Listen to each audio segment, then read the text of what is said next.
This is the newsroom for Friday, December 4th, 2020. We're broadcasting to you on E1, Scar TV, NTN, and Tarzi TV in Bartica. In the headlines, the family of Jude Bentley is outraged at the court's decision to dismiss the charge against former Army Chief Gary Bess. The decision was outrageous by the magistrate.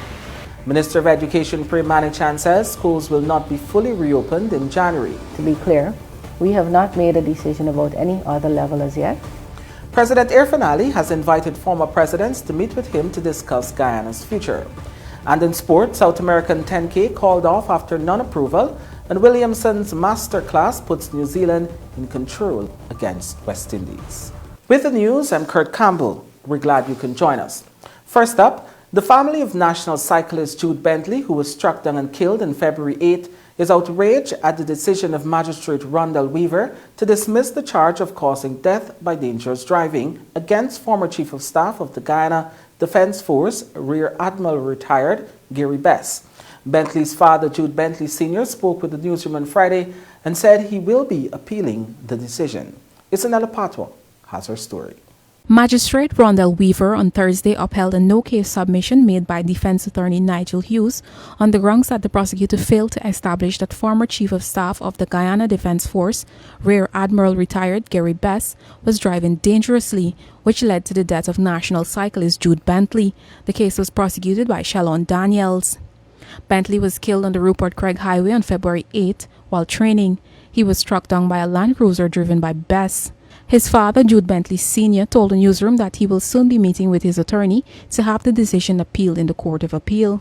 The decision was outrageous by the magistrate, knowing that that man had killed my son. It's a life loss. And he just walked free out of the court. I only saw him but 3 times in court. We never spoke. He never said anything to me. Were you in court yesterday? I was in court yesterday. That's what I was saying. I was shocked. The decision was outrageous. All I could say is that even the system, the judicial system, it seems corrupt. The Director of Public Prosecutions late February had recommended that Bess be charged for Bentley's death. Bess, 61, of Sparendam, East Coast, Demerara, had pleaded not guilty to the charge. Bess was out on $500,000 bail during the trial. Meanwhile, last month, Hughes made a no-case submission calling for the charge to be dismissed against his client on the grounds that the prosecution failed to prove key elements of the case. But Bentley Sr. on Friday explained that the magistrate on Thursday ruled that the breathalyzer test used in the investigation was not standardized, and so the results were invalid. The police had claimed that the former Army chief was found to be way above the legal alcohol limit when he was tested. Now she said that these kits need to be calibrated every 6 months. And apparently the kit was over a year old. It seems like the police who doing the breathalyzer test, they don't even got a clue what's going on. She also said that it has to be signed by the minister. So it seems that these police cannot test breathalyzer, don't even know what they're doing. According to the father, the magistrate, in arriving at her decision to let Bess walk free, stated that the cyclist's bicycle had no reflector lights on the morning of the accident. I could understand if she said, well, you are taking a life. So take 6 weeks community service. Take 3 months community. Seeing that this man got all these accolades. They say he's this man, he's the man, he get this other presentation from this person. What you learn to take for charge this man from the first instance? This man killed my son. It's the first day in court, about 3 o'clock in the afternoon, the day before the trial, the man. Actually a month, they went pussyfoot in all the time. The justice system, it sucks in this country. The sheer corruption. Bentley, who was also a businessman, started a movement, 592 Bike Life, aimed at empowering and bringing youths together. He represented Guyana at international cycling events and even rode for Trinidad. Reporting for the newsroom, I am Isanella Patwa.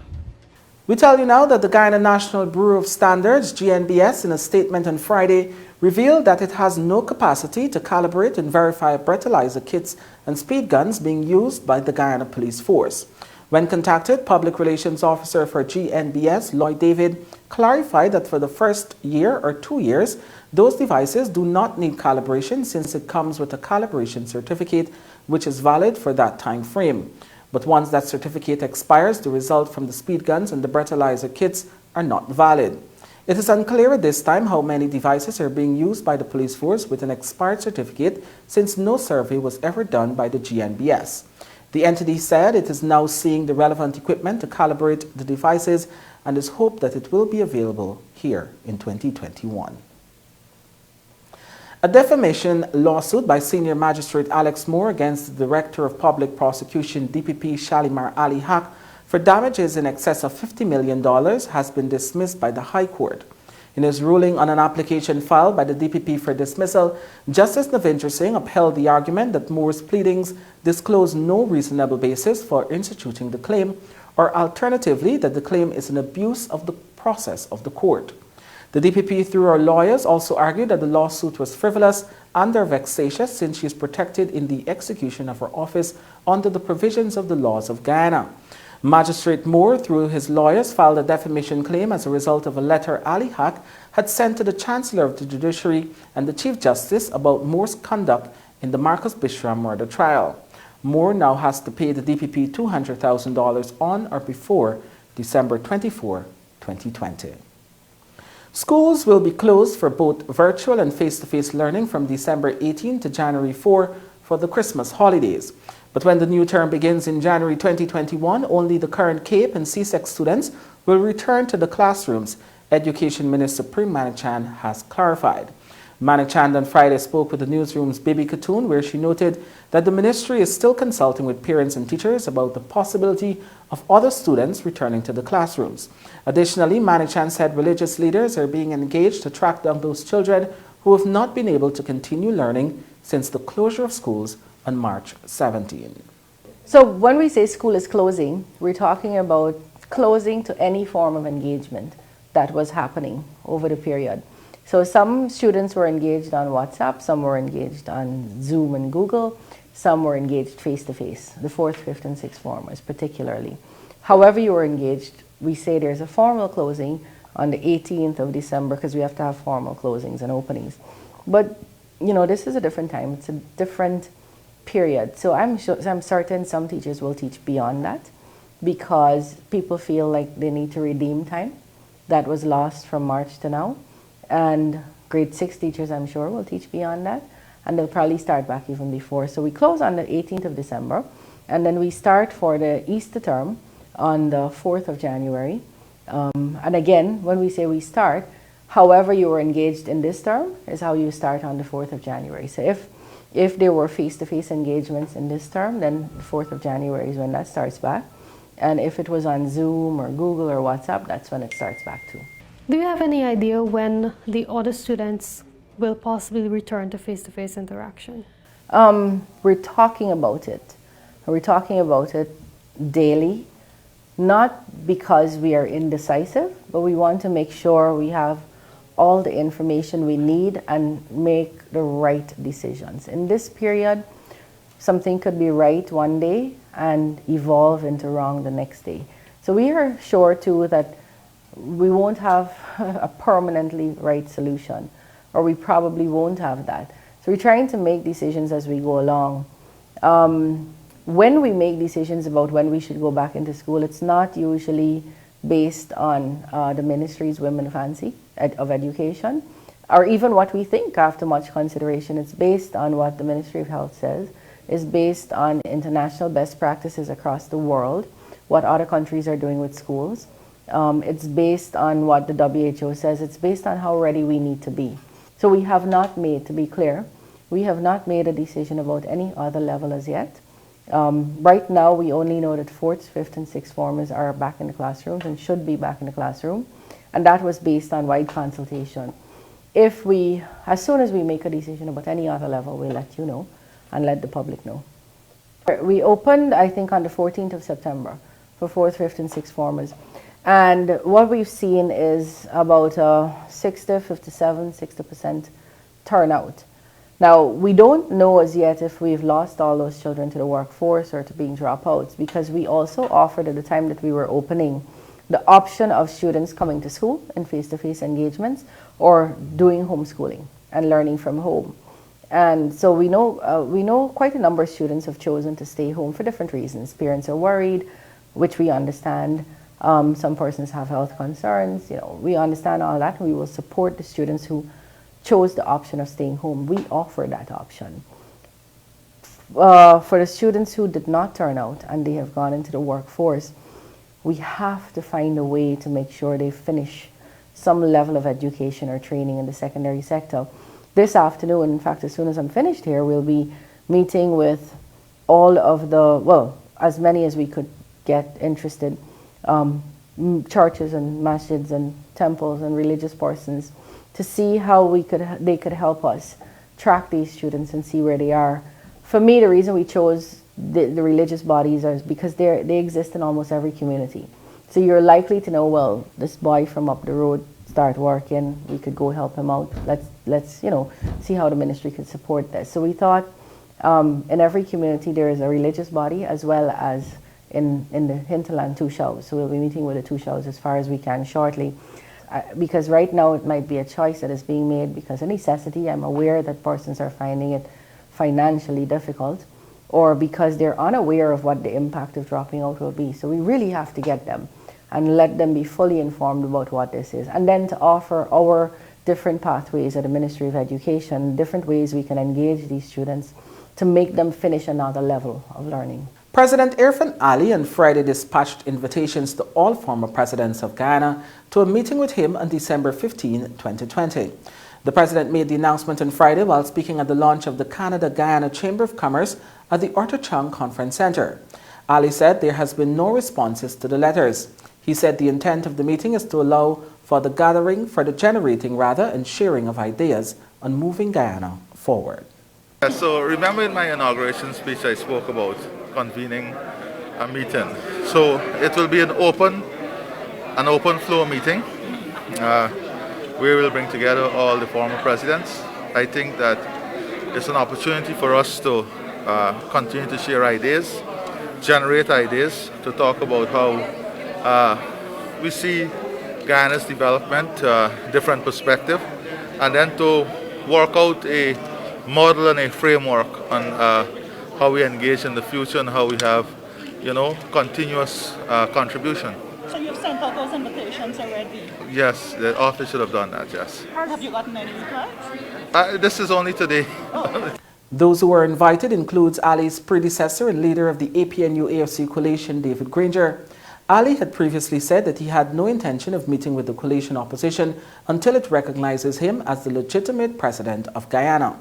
The former presidents include Donald Ramatar and Samuel Hines of Ali's PPP party and Bar Jagdeo, who currently serves as Ali's vice president and sits in his cabinet. Still ahead on the newsroom, outgoing Canadian diplomat urges Guyana not to resist foreign investments, and passengers traveling to Guyana from Suriname have to produce a negative COVID-19 test. Stay with us. You're watching the newsroom. Passengers traveling from Suriname to Guyana via the Molson Creek port from December 12 will be required to produce a negative PCR COVID-19 test, which was done within 72 hours of arrival here. This was clarified by Minister of Health Dr. Frank Anthony on Friday during his daily COVID-19 update. Dr. Anthony said he has been working with his Surinamese counterpart, Minister of Public Health, Dr. Amar Ramadan, to develop an agreement ahead of the reopening of the ferry service. We have been working on developing an agreement between Guyana and Suriname as it relates to health. So those discussions are still ongoing. In addition to that, we have been working with the Surinamese authority to ensure we can synchronize our guidelines or protocols for the reopening of the Molson Creek port. And as you know, our guidelines are fairly stringent. We require a PCR within 72 hours, and then you would be allowed to go without quarantine. If that PCR is beyond 72 hours, but within 7 days, then you'll have to do a second PCR test upon arrival in Guyana. Suriname's protocol is slightly different, so in addition to the PCR that they are required to enter, they also require people to be in quarantine for 14 days. So there is a little bit of difference. So people traveling over to Suriname would have to go into quarantine. So we are trying to synchronize, and we are currently wrapping up those discussions, I would say. And once we wrap up those discussions, that would lead the way for the reopening of the border. The ferry service, which is the main transportation between the neighboring countries, was suspended on March 14 as a result of the COVID-19 pandemic and mechanical issues experienced by the Kanawama ferry. Surinamese media had reported that approximately 600 Cubans are awaiting the resumption of the service to travel to Guyana. With exactly 1 week to go before she wings out from Guyana, Canadian High Commissioner Lilian Chatterjee is urging Guyana not to resist foreign investment. She made the call on Friday as she launched what will be remembered as her brainchild initiative, the Canada-Guyana Chamber of Commerce. In her final public speaking engagement in Guyana, outgoing Canadian High Commissioner Lilian Chatterjee teared up on Friday as she delivered parting words to Guyanese. Among her charges to locals is for greater acceptance of foreign investment as Guyana looks to maximize its potential for economic growth. She was at the time speaking at the launch of the Guyana-Canada Chamber of Commerce, an initiative that she hopes will be among her legacy in Guyana. The event took place at the Arthur Chang Conference Center, Liliendal, Greater Georgetown. Chatterjee assured that the non-partisan institution will promote and facilitate investment and trade between Guyana and Canada. There will be no influx of Canadians here. She said Canada intends to provide expertise in several areas and will in turn rely on a skilled Guyanese workforce. That skilled workforce, she acknowledged, does not exist currently, and as a consequence, Guyana will have to rely on foreigners. You see, the strength of our relationship is not based on individuals, be they politicians or public officials from each of our countries. Your citizens and our citizens will insist that no matter who is in power in Canada and Guyana, and no matter who represents each country in our respective diplomatic missions, that all of us continue to preserve and deepen our long-standing bond. So as I pass the baton to my successor, I thank you all for your generosity and kindness. No matter where I am, I will always wish the best for you. Thank you. President Irfan Ali, who delivered the keynote address, picked up on High Commissioner's point of not falling into the trap of resisting foreign investment. He acknowledged too that there will be a period of transition, pointing out that the skills, technology and capital necessary to drive economic growth in Guyana is currently absent. Today, we are building and collaborating between Guyana and Canada. And this collaboration must be to the mutual benefit of the investors, but more importantly, to the benefit of the country. The role of the government is to facilitate the relationship. We depend on you, the private sector operative, to ensure that that relationship and that investment rebounds to the benefit of the Guyanese people. President Ali told the local private sector that it must now step up its game and become equal to its foreign partners. He underscored the importance of this level of collaboration, but noted that it must be of mutual benefit. The Chamber will seek to serve as the go-to business institution for trade and investment between Guyana and Canada. It will also seek to create an awareness of business opportunities in Guyana and Canada and strengthen relationships between the business communities. Offices will be set up in both Guyana and Canada, and the Chamber also hopes to become business advisory body to both governments in matters related to trade. Several local businesses from across the banking, finance, retail, insurance, logistics, mining, and oil and gas sectors have been named among 24 founding members. They include Banks DIH Limited, Demerara Distillers Limited, Gafours, Gysons, Matais, Scotiabank, among others. The Canadian High Commissioner is an honorary member. The inaugural board of directors include Anand Bihari as the chairperson, Edward Bihari and Company Limited, Sterling Products Limited, and Guyana Bank for Trade and Industry Limited, and Nalico Nafico Insurance. We tell you now that the Guyana Revenue Authority, GRA, has managed to recover pertinent images which were deleted from its scanner relating to a container of scrap metal which left Guyana late September for Belgium and was found with 11.5 tons of cocaine. But this will not be shared with the Customs Anti-Narcotic Unit, CANU, until the Guyana Revenue Authority completes its investigation. Isanella Patwa tells us more. Commissioner General of the Guyana Revenue Authority, GRA, Godfrey Stacia told the newsroom on Friday that they have been able to retrieve deleted files from the authorities' container scanner following the massive load of cocaine found in a container of scrap metal shipped from Guyana to Belgium. According to Stacia, investigations so far found that an administrative passcode was used to delete the files.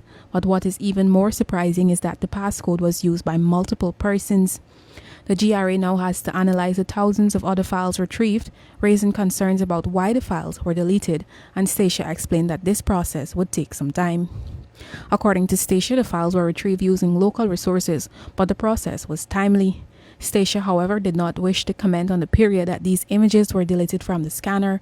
The modern high-tech scanner was donated by the Chinese government with specific features to detect drugs and other illegal items.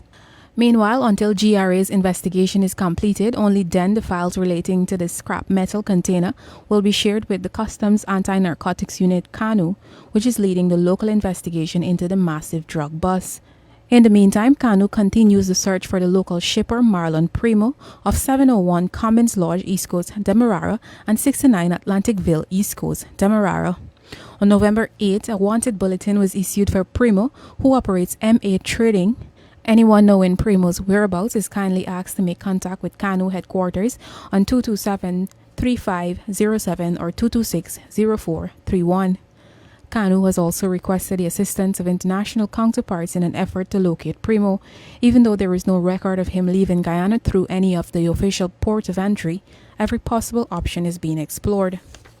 3 GRA employees and a broker were arrested in connection with the local investigation and have all been released from custody. Local detectives during the initial investigation also discovered explosives at a Region 4 property.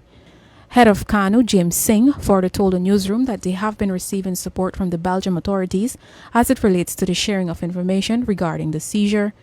The Belgian Times reported the drug bust as the largest in the world. The shipment left Guyana on September 25th and was opened in Belgium on October 27th.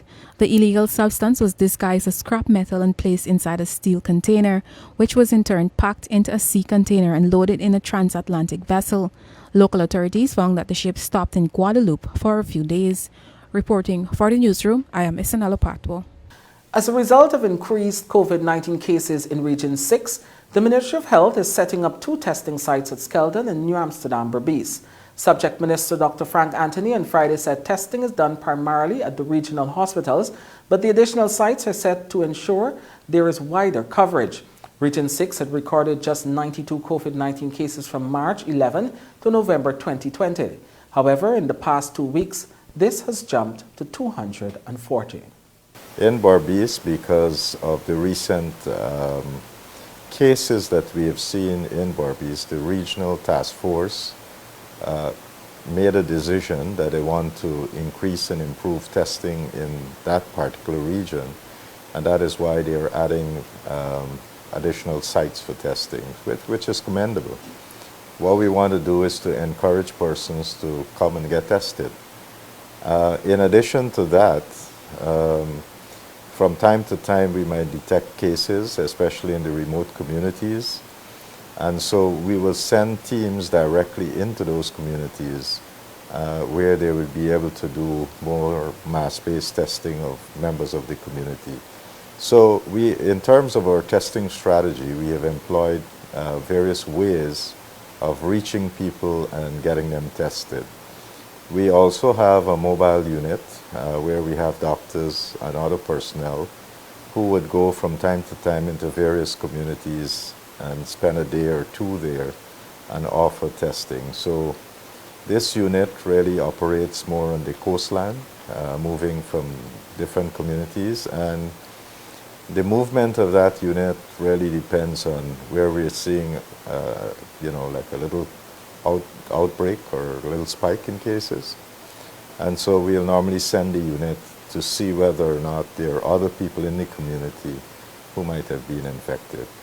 When the newsroom returns, a young Guyanese singer shares his story, and a student of the nation's university showcases artistic skills. You're watching the newsroom. It's payday for Guyanese singer Rondell Weaver, popularly known as Dizzy, who has become famous for his hit song Payday. Fighting the odds as a crossover gospel and hip-hop dancehall singer, Holder says he's a strong believer that music can pay the bills. His latest contract is for the composition and delivery of a jingle for the Guyana leading internet and cable provider, eNetworks. As the momentum around DC grows, he promises to release new music as early as January 2021.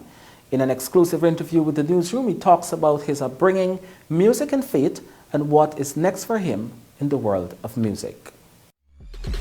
2 more hours till money go inside the bank, right? 2 more hours till money go inside the bank, right? 2 more hours till money go inside the bank, right? 2 more hours till money go inside the bank, right? Hey guys, my name is Rondell Holder, also known as DC. I started singing when I was 5. My grandmother, she heard me sing. It was R. Kelly's I Believe I Can Fly. And she's like, my gosh, you could sing. And she told my mom heard it, and she said, okay, we're gonna have you singing in church. Sunday after Sunday, I would be doing specials, like different solos and this kind of thing. And she would really push me to really sing. And after a while being pushed and pushed and pushed, I got to understand that, I really like this. This is something that I enjoy doing. I went out the money last week. Right now I feel it's so cheap. I can't even afford sleep. God catch bus can't drive. Gas prices too high. Me know how I just get by is a good thing. I just pay tithes. 2 more hours till money go inside the bank. Why?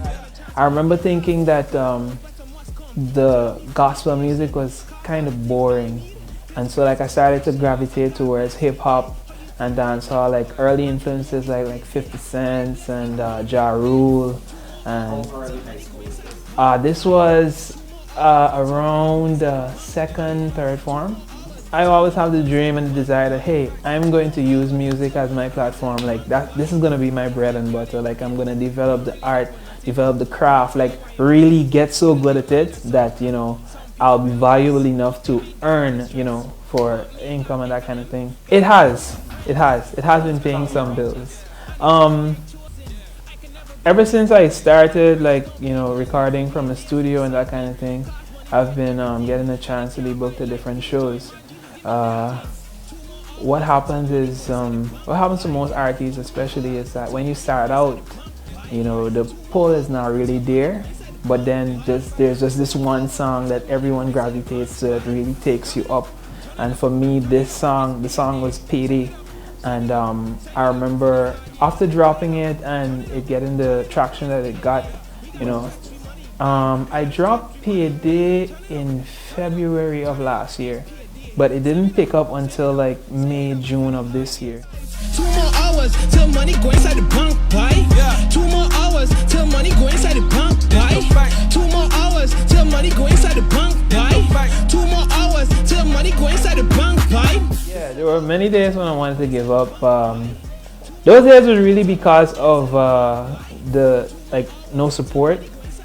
I was really working hard, really trying hard, really trying to connect with different people and network. One time I felt that maybe it's only I think that my music nice, or only me and my friends think that my music like nobody else think this is serious or what's not. So I was really having a lot of head scratching moments. Am I really doing the right thing? Is this going to really work? But what kept me is that I always know that growing up in church, we always try to find our purpose early on in life. And I always believe that music is my purpose. This is what I was created to do. So right now, Payday has really been doing a lot. And really gotten a chance to connect with a lot of people. Lately, connecting with eNetworks and working on a jingle with them. your friends about e-networks. Internet moving real quick. Real value for your money, boy. We keep you connected. Tell your friends about e-networks. Internet moving real quick. Real value for your money, boy. We keep you connected. It is part of paying the bills. Just to get a chance to endorse or to work along with a company that is not just all talk. It's actually doing what it says it can do. You know, because I've heard the reviews, I've seen it for myself. You know, it really is something of substance. And their cable is great too, you know. I've enjoyed it for many, many years. Moving forward, I have a lot of music in the pipeline. Today is December 4th. New stuff is coming in January. Yeah, new stuff in January. It might, for sure, it's gonna be a new song, or 2 or 3, because like I said, there's a lot of music that I'm working on. Just want to perfect it, get it right, ensure that the vibe is there, ensure that the message is there, ensure that it clicks. I can be booked for jingles. I can be booked for you know, a lot of DJs are like dub plates. I could be booked for dub plates as well. I could be booked for features, and I could be booked for gigs and shows. Just know that if you come to me, you're gonna hear Jesus, you're gonna hear positive stuff, and you're gonna get a bit of advice on, you know, how to carry on living life and that kind of thing. 2 more hours till money go inside the bank, buy. 2 more hours till money go inside the bank, buy. 2 more hours till money go inside the bank, buy. 2 more hours till money go inside the bank, buy. 2 more hours till money go inside the bank, buy. Chris Bissessar, a student of the Nations University, will host an art exhibition under the theme Heart Through Art, which will only seek to showcase Guyana's artistic skills but will also raise funds for students. Akim Green joins us now.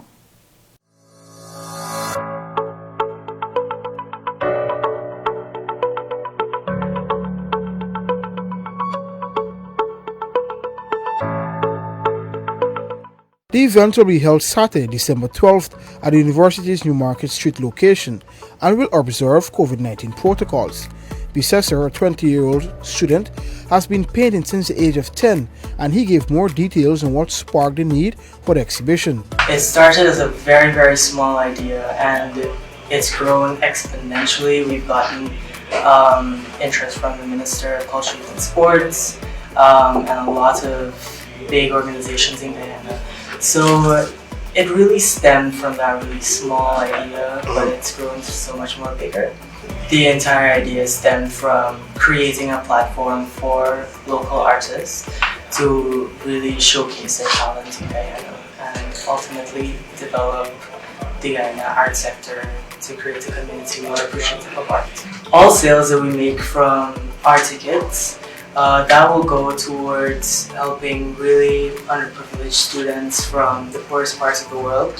That is Gambia in Africa, Turkey, and refugees from Afghanistan. They're currently studying Nation's ABE course that they offer online due to the pandemic. Yeah, these are amazingly spirited kids who deserve an education. This course will help them in many aspects, business, give opportunities for law and all of that. But it's really a charity event to give back to these students. Art is not talked about, well, at all. There is an appreciation, but we're trying to make that bigger. That's what we want for society from this event. We want this event, and we want to do more like this event, to really promote Guyanese talent. We want to develop our culture sector, and we have a major focus on sports. We have a major focus on religious activities. Why not art? Over 20 local exhibitors are expected to be on show, and tickets cost $1,000 and can be purchased from the School of the Nations or at the gate. Other sponsors include Anson McCall and Banks IH. For the Newsroom, Akim Green.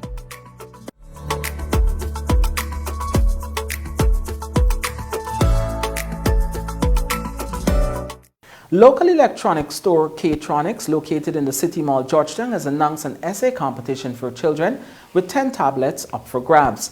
Children between the ages of 5 to 15 will be required to write an essay on how the COVID-19 pandemic has affected them and their schooling and submit it to the Regent Street location of the store.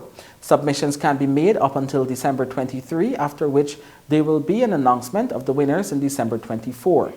Manager of the store, Carl Gobin, says the initiative is geared towards assisting children who continue to engage in online learning activities and are in need of devices to do so.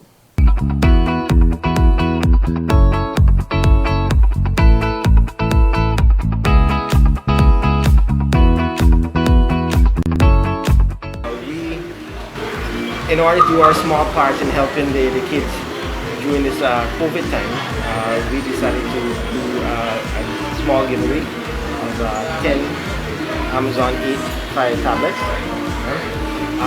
Now, obviously, we can't give every child a tablet, but what we came up with is that we will do a competition where the children write a composition stating how the COVID or this pandemic has affected their life, and basically tell us how they affect their life, how they affect their school life, and we will, the best 10 will get the tablet.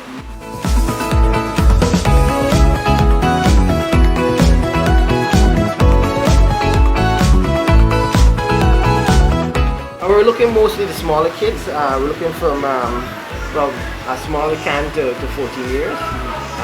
They're the most affected. The older ones are the schools that start back, the ones that CXC, they start back. But the smaller ones, they're still doing the online classes and also, which they will need a tablet to do, or they will need some smart device to continue their learning.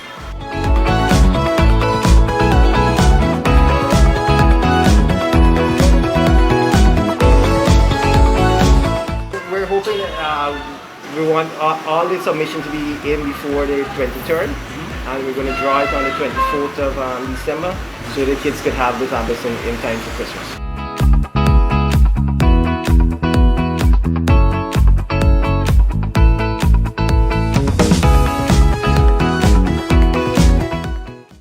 When the newsroom returns, the financial, weather and bridge reports along with sport.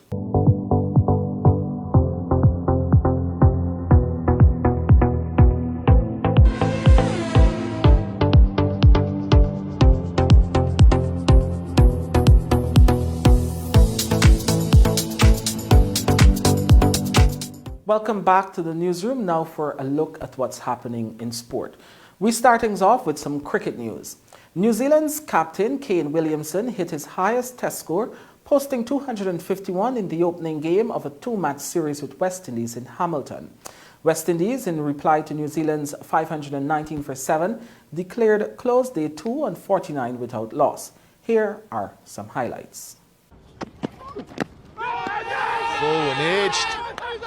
Has that gone onto the ground or has that carried through? A little bit of uncertainty, but celebrations going on here for Gabriel in the Western. Oh, he's picked the gap, and there it is. Test match 100, number 22 for New Zealand's little maestro. Sure. Gets himself into a wonderful position, almost just knocks the ball on its head.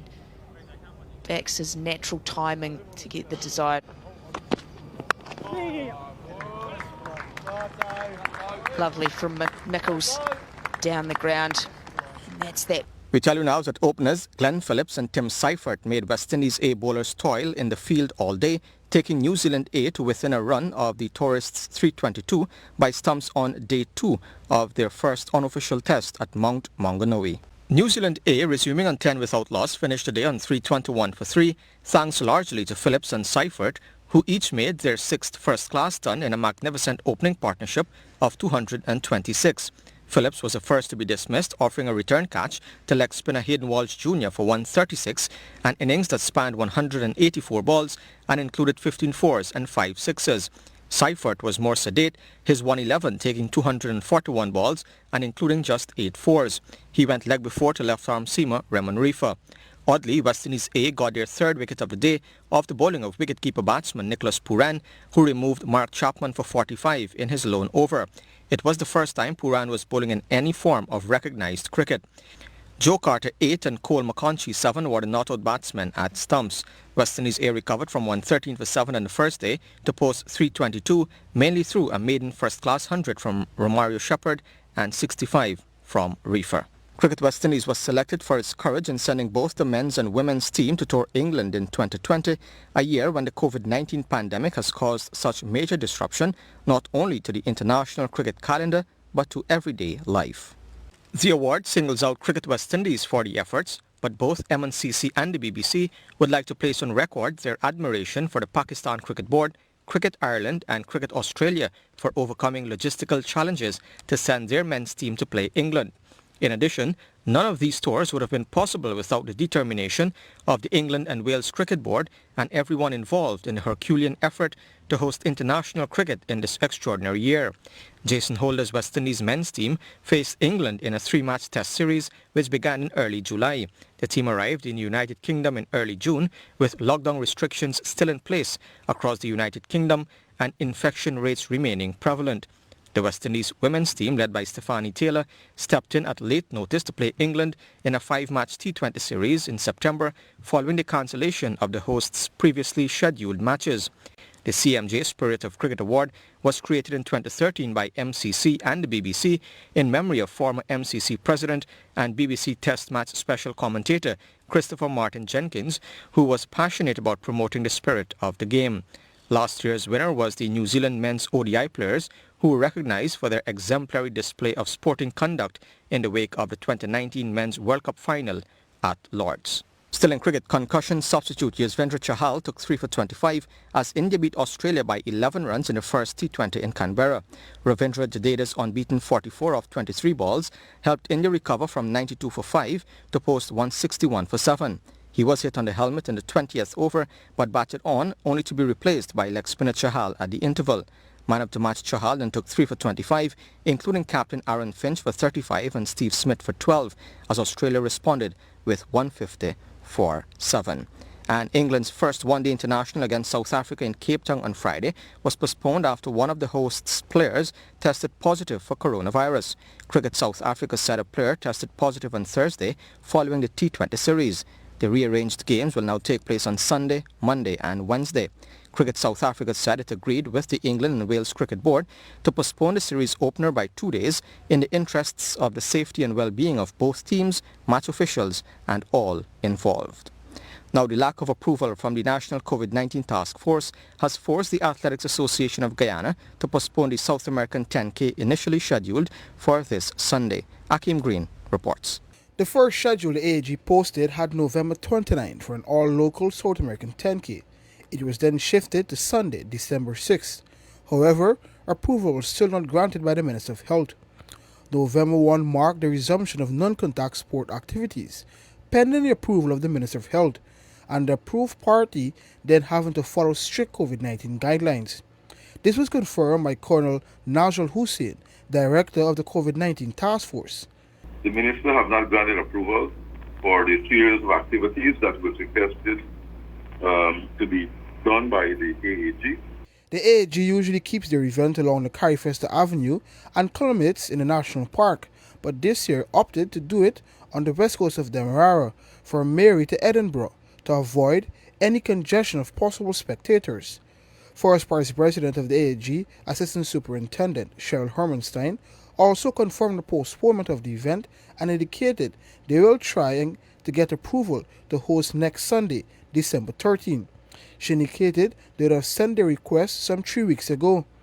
The AAG had hosted a cross-country race on November 15th in New Amsterdam and Linden. Hermanstein said as of Thursday, December 3rd, 52 athletes would have registered. The open athletes would have been competing for a first-place prize of $150,000. The sponsors came in the form of Bank Zayich and the Guyana Overseas-Based Sports Association, Inc. Last year, the Kenyans came and dominated the event.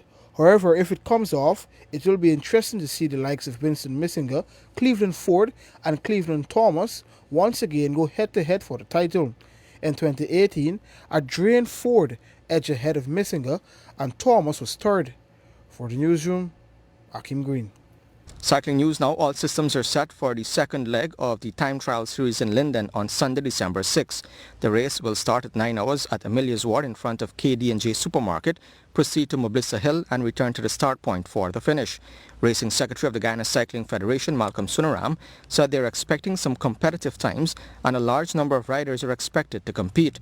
The third and final leg will be held on December 13 in Berbice, starting at 9 hours in front of Benjamin Sport and Fitness Center at Firish, proceeding along the number 19 road and ending at Guyol Gas Station at Palmyra. The first leg in Georgetown was won by Marlon Fishy Williams on November 22. And Britain's George Russell set the fastest time in first practice at the Sakir Grand Prix as he had his first miles in Lewis Hamilton's Mercedes. The 22-year-old, jeopardizing after Hamilton contracted coronavirus, was 0.176 seconds quicker than Red Bull's Max Verstappen. The second Mercedes of Valtteri Bottas was fourth, 0.322 seconds off the pace. The Finn made a series of mistakes on his laps and damaged his car in an off-track moment at turn 8. And with that, we've come to the end of the news for this evening. My name is Avinash Ramzan. Thanks for watching.